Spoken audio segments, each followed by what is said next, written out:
definitely looked like I don't know if you want to call fresher or the better team, but certainly that was a big part of the game, especially earlier in that first period. What was your message to the guys? Well, we need to be better, or it's not going to be a very long series. I mean, certainly, when you look at the potential scheduling of the second round, you can't. You've got to start the second round at some point. So you could say, well, we maybe could use a couple extra days, but we felt that 2 days or almost 3 days in between the series was plenty rest-wise. I mean, it was an emotional series against Portland. There's no doubt about it. That overtime game took a lot out of us, but there's no excuses. It's the second round here, and we got to turn the page. And we just we just weren't sharp. Even the second period, we made a push, and we missed 4 open nets. It could have easily been 4-2 after the second period for us, because I thought we came around. But how we've played all year offensively, we're just Verona misses that open net. Stevenson missed an open net.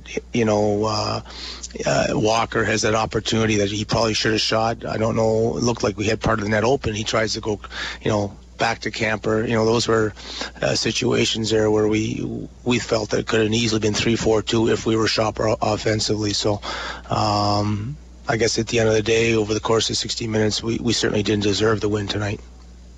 What about their defense, Troy? It didn't seem like their forecheck was okay, but not great. But what else did they do to hamper your offense? Well, I unlike Portland, Wilkes-Barre does a very good job protecting the middle of the ice, and they shot block. So you need to fight a little bit more to get inside. I didn't think we had enough, as well as the D. Smith kid played, and he made some good saves. We just didn't get enough traffic, and we just weren't gritty enough on the inside tonight. So we had some missed opportunities even in the third there, and he made some saves. But you got to get a little bit more gritty, and certainly going to have to get more traffic on him here starting Friday night. For the impact of Rowney had, you think, in the game? It looked like a kid that's got some speed. Obviously, you saw that. And your assessment of him and what you're going to have to do to adjust. Well, someone's going to need to shut him down. I tried on practically every line against that trio tonight. And, if you look at the stats coming into this series, obviously they were the best line against Providence.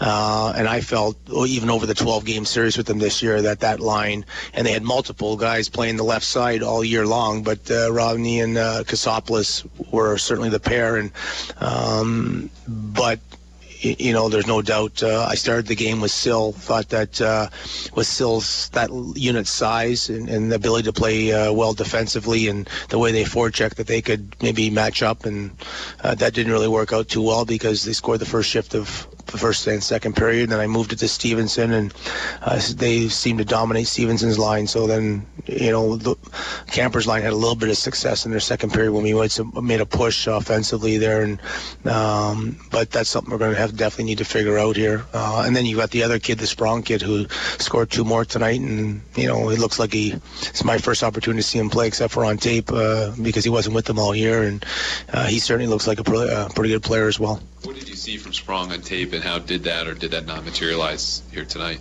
Well, it's you try to get the matchups that you want, and we thought we could go up head-to-head Stevenson's line against Jeffrey's line, and Sprong was his first goal was off a change, but he's a first rounder for a reason. I mean, Verona's a good hockey player too, so when you get drafted in the first round, you better be good. So I don't think there's anything that we don't need to be shadowing the kid or nothing, but he's obviously off to a really good playoffs here so far, and we'll just have to look at break the game down tomorrow and see who we can figure out to play against their top 2 lines, who I thought were better than our top 2 lines tonight, quite frankly.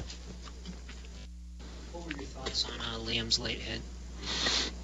Well, I haven't seen it yet, to be honest with you. Obviously, it was a charging call, so but I haven't.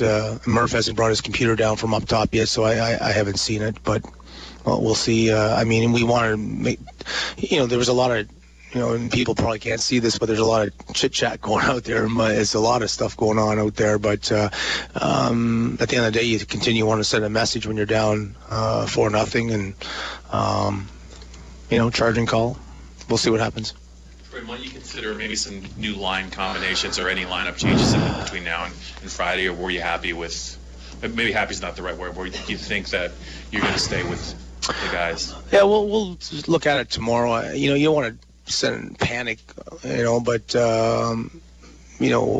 right now we've got a couple opportunities, to put Mike Moore and Gaisley in. But, if it was game 2 and we didn't play as well as we had hoped, then you could maybe make a double switch on for game 3. But we'll just have to see tomorrow and, see where we're at and what we want to do with the line combos. But, the Stevenson Mitchell line with Bork, again, not much offense out of those guys. So we'll have to see there what we just decide to do from an offensive perspective, because Chris Bork's the MVP of the league here. We certainly need to get him, whether it's new line mates or something, but we got to get some production out of those guys here if we're going to win this series.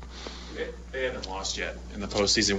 What's the one thing maybe you think right now you have to do to make this the least a very long series and kind of make them kind of think about things? Well, I think we need to match their intensity. They were certainly the team that was ready to play tonight, and I'm sure with 12 days off and practicing against each other for that length of time, they were ready to go. But I thought there was pockets of that game tonight that we showed some signs that some of our strengths from this season, we can handle them. So by no means is this series lost here after game 1. We just need to come ready to play with a little bit more urgency, and we'll be fine. Good. All right, that's a little bit from head coach Troy Mann. Let's get into